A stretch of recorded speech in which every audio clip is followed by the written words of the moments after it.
Bonjour tout le monde. Alors, Be'ezrat Hashem, je vais vous parler aujourd'hui de Rabbi Yosef Haïm de Bagdad. Entre parenthèses, Haïm, c'est le nom de famille. Son prénom, c'est Yosef, et le nom de famille, c'est Haïm. Donc, tous ceux qui nomment leurs enfants Yosef Haïm sur le nom du Ben Ishraï, doivent quand même savoir que Yosef, c'est le prénom, et Haïm, c'est le nom de famille. Donc, le Rabbi Yosef Haïm de Bagdad, évidemment, le Ben Ishraï. Alors, le Ben Ishraï est né le 13 Av, comme moi aussi je suis né le 13 Av, le 13 Av, mais pas la même année que moi. Moi je suis né en 1956, et le Ben Ishraï est né en 1832. Donc le 13 Av 1832, et il a quitté ce monde le 13 Elul, presque jour pour jour, le 13 Elul 1908, à l'âge de 76 ans. Il était le fils du Gaon, un Hassid Hatzadik Rabbi Eliyahu Haïm, qui lui-même était le fils du Gaon Hatzadik Hassid Rabbi Moshe Haïm, et ils étaient tous les raves successifs de Bagdad et de tout l'Irak. Mais il faut savoir qu'après 10 ans de mariage, Rabbi Eliyahu Haïm et sa femme Hatzadeket n'avaient toujours pas d'enfants. Et la femme Hatzadeket a décidé de faire le voyage d'Irak jusqu'au Maroc pour aller voir qui? Rabbi Yaakov Abuhassira. Je ne sais pas ce que ça représente à l'époque comme voyage d'Irak jusqu'au Maroc. Et elle est restée 3 jours devant la porte. Pourquoi? Parce que les gens se bousculaient pour rentrer. Les gens étaient malheureux, des malades, toutes sortes de problèmes. Et elle, qui était une femme distinguée, il était hors de question pour elle de bousculer. Et en plus, elle a passé ces 3 jours à consoler les gens, donner des conseils. Donc les gens n'ont pas compris qu'elle voulait elle aussi rentrer. Et la situation se serait éternisée on ne sait pas combien de temps. Mais en fin d'après-midi du 3e jour, c'est Rabbi Yaakov Abuhassira qui a vu Beruach HaKodesh, qu'il y avait une femme qui était là-bas, qui attendait. Alors il a dit, il y a une femme qui est là depuis 3 jours, faites-la rentrer. Elle est rentrée, et alors là, elle s'est effondrée en pleurs devant le tzaddik, en disant que ça fait 10 ans qu'elle n'avait pas d'enfant. Et le tzaddik lui a donné une bracha, qu'elle aura non seulement un enfant, elle aura d'autres enfants. Effectivement, en tout, elle a eu 5 garçons et 3 filles. Mais le premier, ça a été Yosef. Et le tzaddik l'a prévenu, je te préviens que ça sera une neshama kedosha, très spéciale, qui illuminera le monde par sa Torah. Et voilà, effectivement, Yosef est né, comme je vous ai dit, le 13 Av de l'année suivante.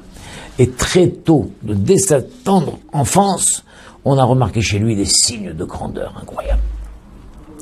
Il aimait étudier la Torah, et il aimait réviser constamment tout ce qu'il apprenait. À l'âge de 7 ans, il s'est passé un grand drame.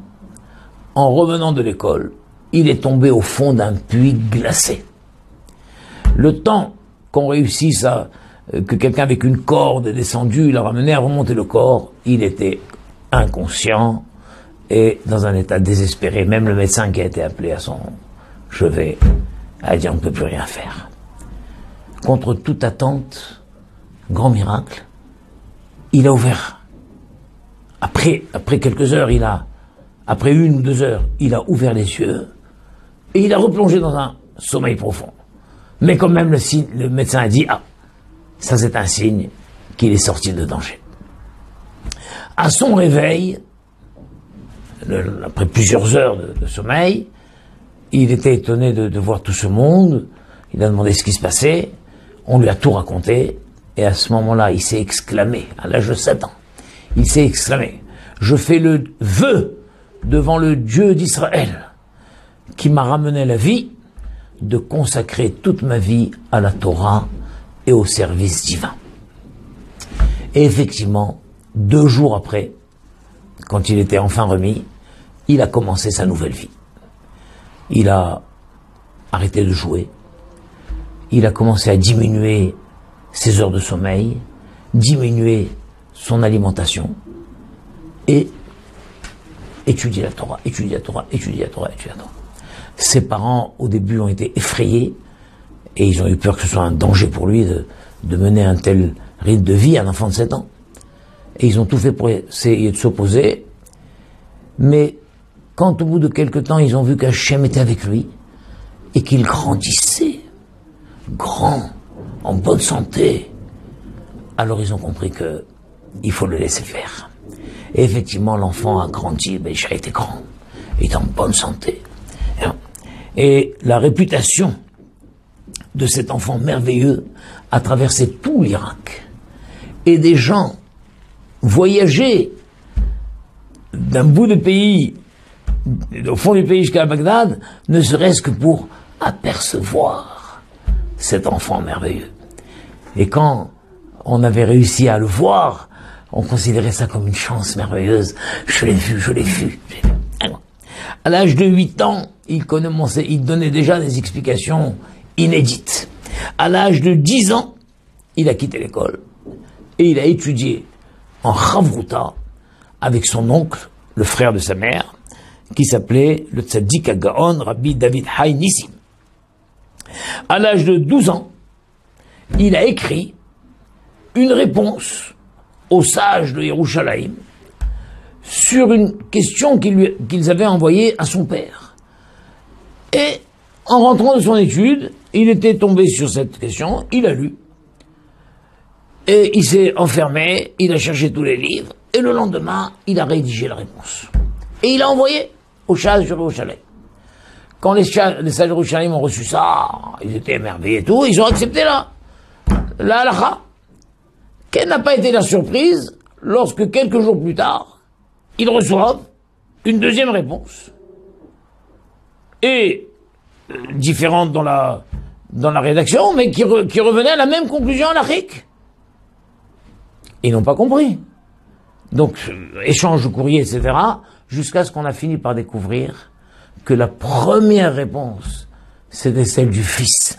Donc, à l'âge de 12 ans, il avait répondu aux sages de Yerushalayim une réponse complexe qui avait été acceptée. Et là, sa réputation n'a plus connu de limite déjà. Après, à l'âge de 15 ans, il s'est rendu à la yeshiva du célèbre Abdallah Somer, qui était le descendant du Ran, Rabbi Nissim, le Rosh Yeshiva de Nerdéa, le Ran, grand commentateur sur le Rif. Et il a étudié à la yeshiva pendant 3 ans. À l'âge de 18 ans, le Rosh Yeshiva, qui avait évidemment remarqué cet élève merveilleux, lui a proposé de se marier avec sa propre sœur, Rachel. Et c'est ainsi que le Ben Ishraï, le jeune Rabbi Yosef Haïm, s'est marié à 18 ans avec Rachel, la Tzadeket, la sœur du Rosh Yeshiva, Abdallah Somer. Et tout était merveilleux. Malheureusement, à l'âge de 26 ans, il a perdu son père, qui est niftar très jeune, à l'âge de 52 ans. C'était un grand drame pour lui, et sa vie s'est obscurcie. Et pendant toute la semaine des deuils, tous les rabbanim de Bagdad, tous les rabbanim même du monde entier, etc., se sont succédés pour faire les espédim. Et le dernier jour, le 7e jour, c'était maintenant le tour du fils aîné, c'était comme ça le minhag, de faire sa dracha.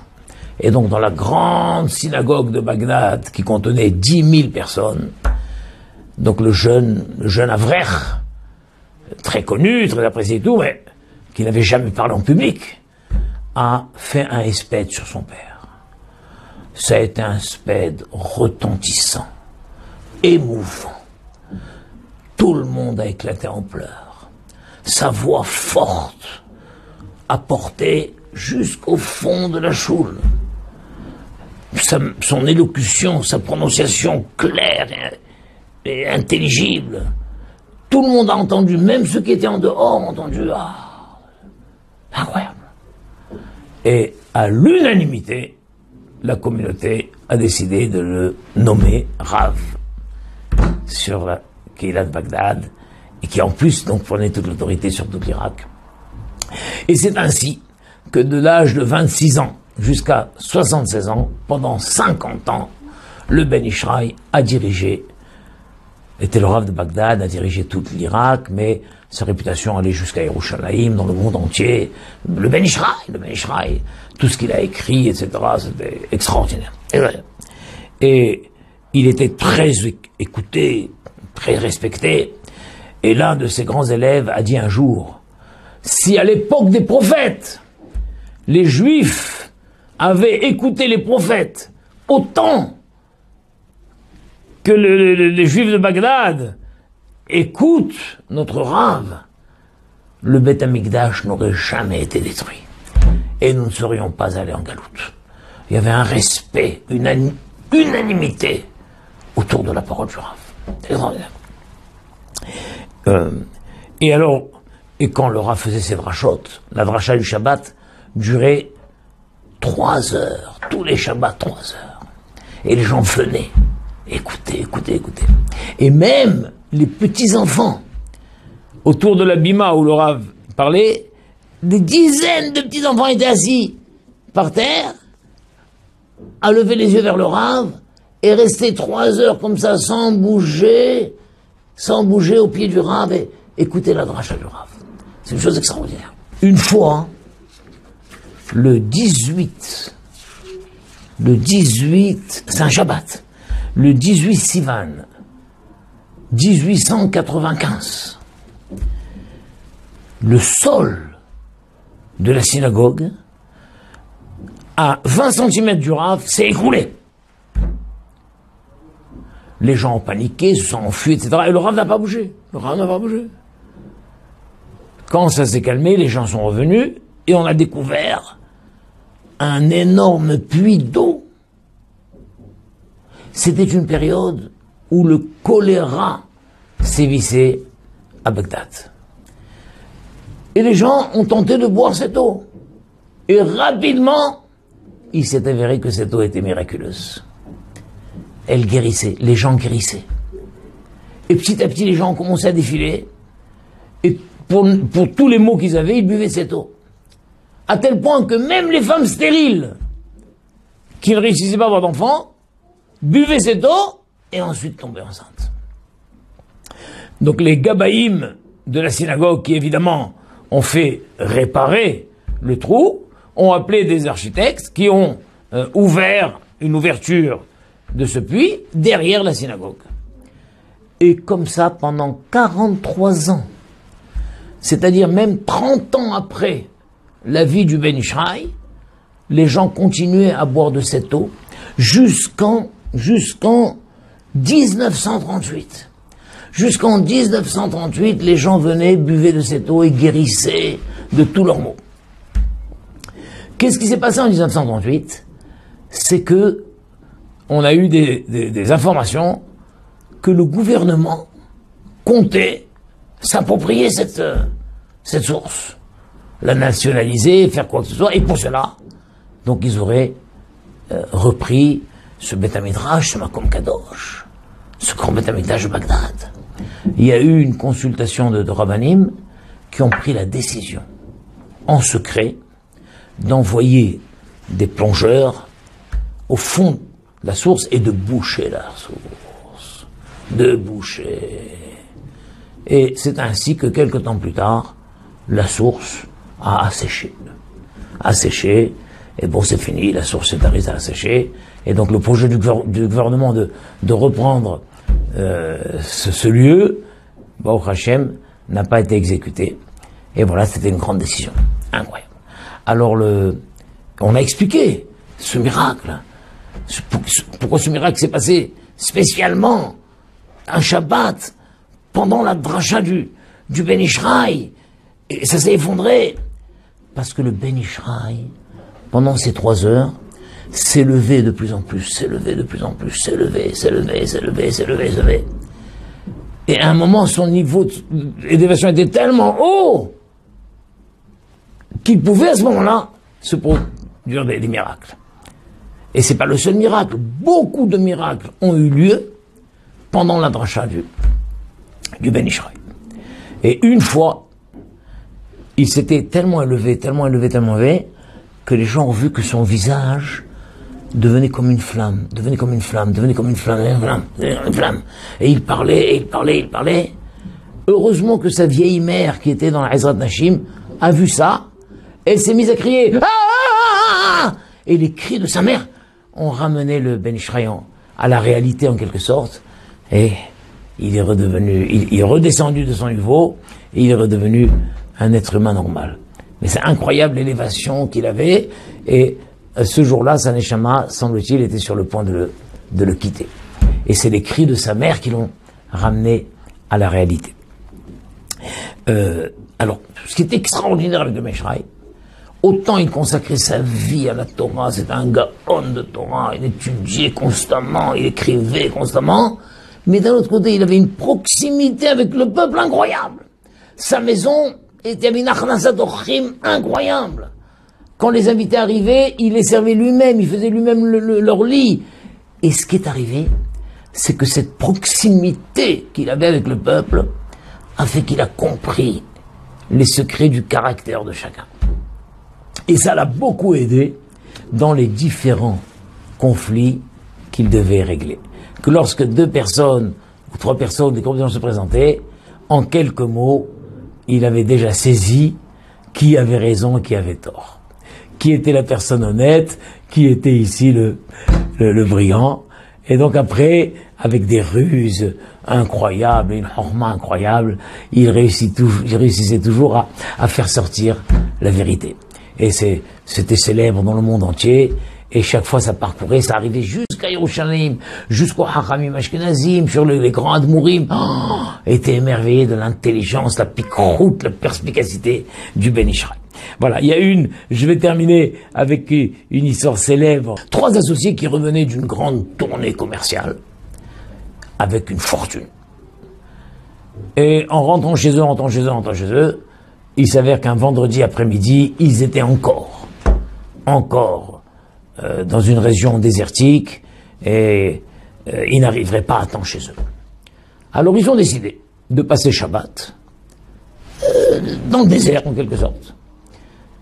Ils se sont installés, ils avaient tout ce qu'il fallait, mais quant à leur fortune, au cas où des brigands viendraient, ils ont décidé de creuser un trou et de cacher le sac d'argent. Au milieu de la nuit, l'un des 3 associés, son Yitzhara, l'a saisi, il s'est levé, il a creusé le puits, il a sorti le sac d'argent, et à une vingtaine de mètres, il a recreusé un autre puits, il a caché ça là-bas, et il s'est dit, je reviendrai dans la semaine récupérer ça. Ils ont passé un très bon Shabbat. Motzei Shabbat, ils vont pour creuser ce puits, et le sac a disparu. Évidemment, ils se sont accusés mutuellement. Voleur, c'est toi, comment c'est moi autre chose m'accuser ça? Ils se sont accusés, ils en sont venus presque aux mains, etc. Et après, ils ont dit, bon, ça ne sert à rien de faire. Nous sommes maintenant encore à 2-3 heures de Bagdad. Allons chez le Rav. de Béja. Et Motzei Shabbat, ils sont arrivés épuisés. Mais avant même d'aller chez eux, ils sont allés chez le Rav. Ils ont exposé la situation. Le Rav leur a dit, écoutez, je vois que j'ai devant moi des gens intelligents. Avant de vous donner ma réponse, je voudrais vous demander d'écouter une histoire que j'ai racontée. Bon, étonné, on est fatigué, on attend une réponse, le Rav va raconter l'histoire, raconte l'histoire.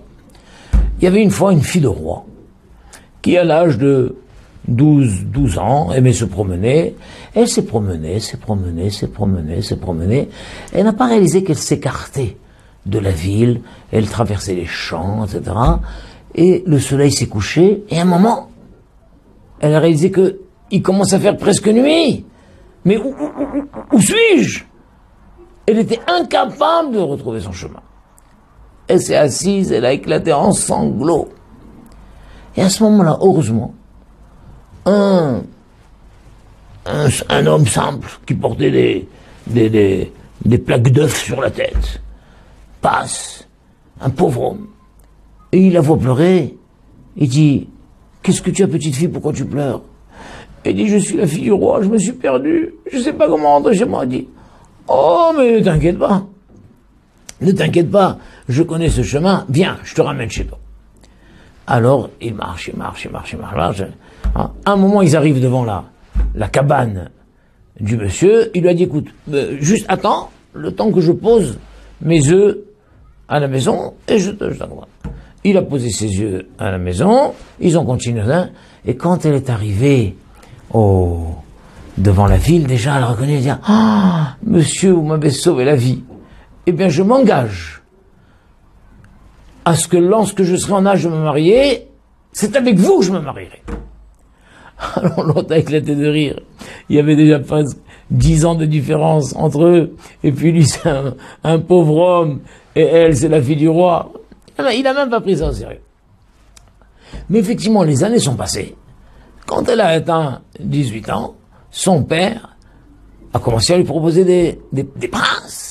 Elle a refusé, elle refusait. Mais elle voulait pas dire pourquoi. Elle refusait. À la fin, son père l'a forcé. Il lui a dit, maintenant j'ai un très bon jeune homme et tout. Il n'y a pas le choix, tu le rencontres et tout.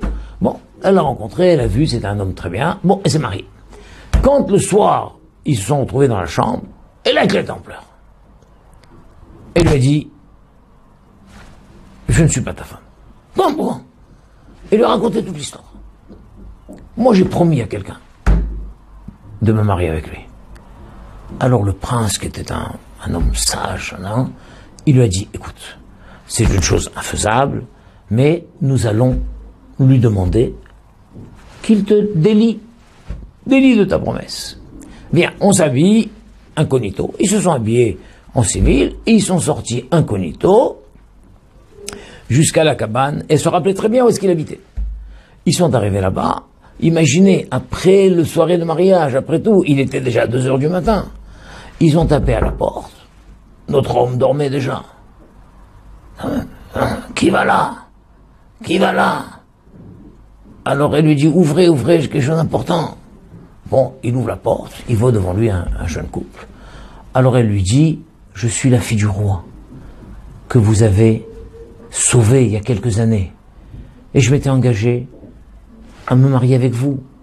Mais aujourd'hui, je me suis marié avec un autre homme. Que faire?